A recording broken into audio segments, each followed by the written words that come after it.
Hi, my name's Amber and I'm here for IPL Radio. We're here today at the Paddle Club in WA and we're going to do an interview with Hunter Florison, who's been paddling since when, my darling? For about 10 years now. 10 years. So you started when you were 8? Yep, when I was 8. It's been a while. Yeah. And how did you get into it? So my Nana Pop, they live on the Canning River and they have kayaks, and one day I just decided that that's what I wanted to do, and it's gone from there. Right. And so how long, tell me about your passion for paddleboarding.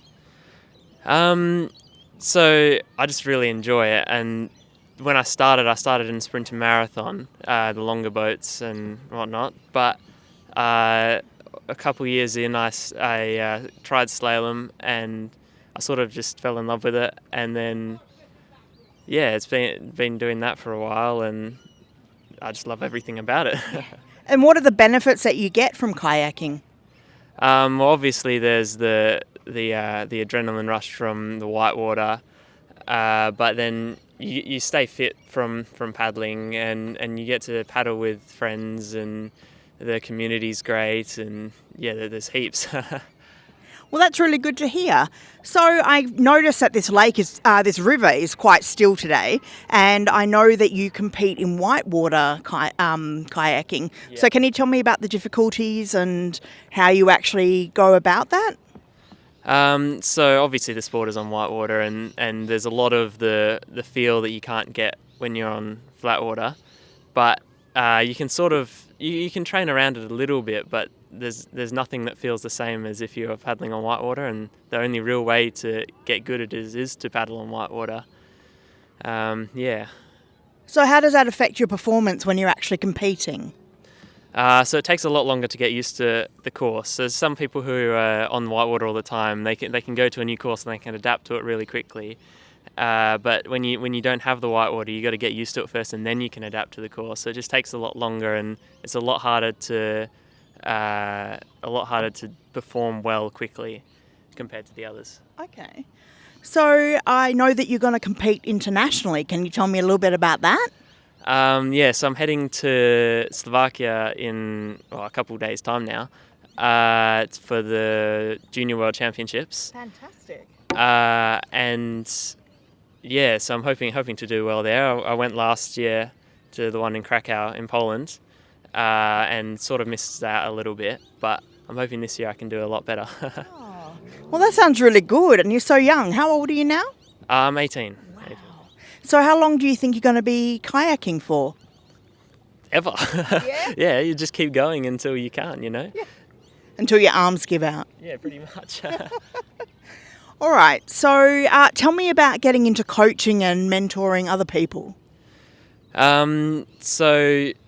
Obviously you have to grow the sport, and the main way you can do that is by getting new people into paddling. And so coaching, whether it's juniors, which we do at the club, or sometimes adult beginner groups, or maybe whitewater come and try days, things like that. There's heaps of ways to get into the sport.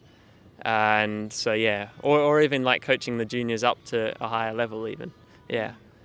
So what's the youngest that you've actually gotten involved with in the sport?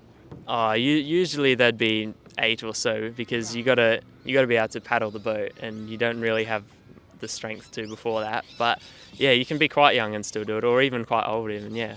Well, who's the oldest that you've seen? There's a guy, Ray Smith, who I don't know exactly how old he is, but he's been paddling for a while, and he still does all the marathon races and competes and everything, and it's quite good. So I know that it can be hard to get sponsorship for kayaking events and going overseas and all that kind of stuff. How do you actually raise money? The